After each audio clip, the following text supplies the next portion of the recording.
Beowulf!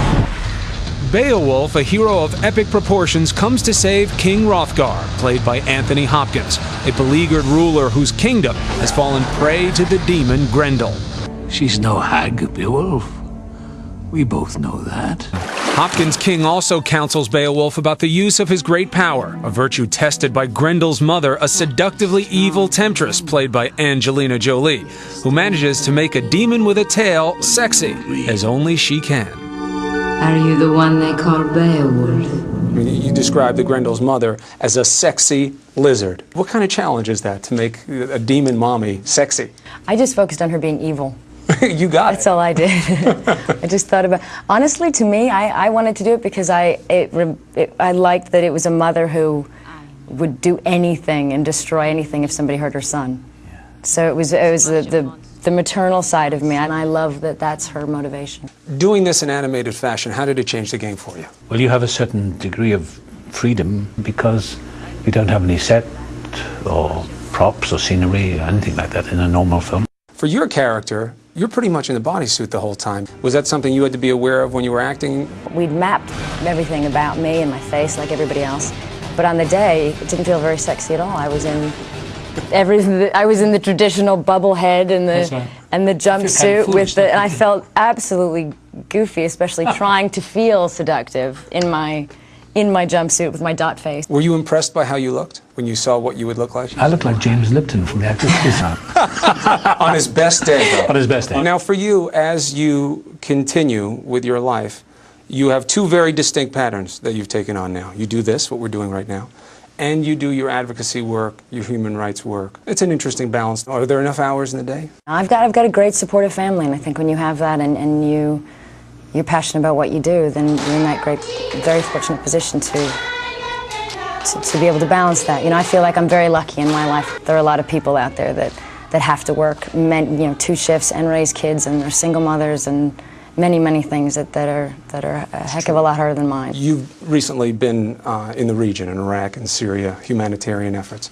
Pakistan, a place that you have a connection to now because of your work on the Daniel Pearl story. Does it give you a different measure of satisfaction that, yes, you've gotten a lot of critical acclaim for your role in the Pearl film, but that also it's a film that will wake people up to that part of the world? A part of shooting that film that was exciting was that we worked with people who were Pakistani and Indian and from all around the world, and so that just as artists, to collaborate with artists from other countries and create and become friends. And I think it's very much Marianne's message of understanding she had such horrors in that place, and yet she loves the people from that place, and she loves that place. And I think that says a lot and is a lesson for all of us. Beowulf will be lined up right as Thanksgiving holiday comes. So let me open the question. Thanksgiving holiday, what is it in the Hopkins household? Just a bit of turkey. A bit of turkey?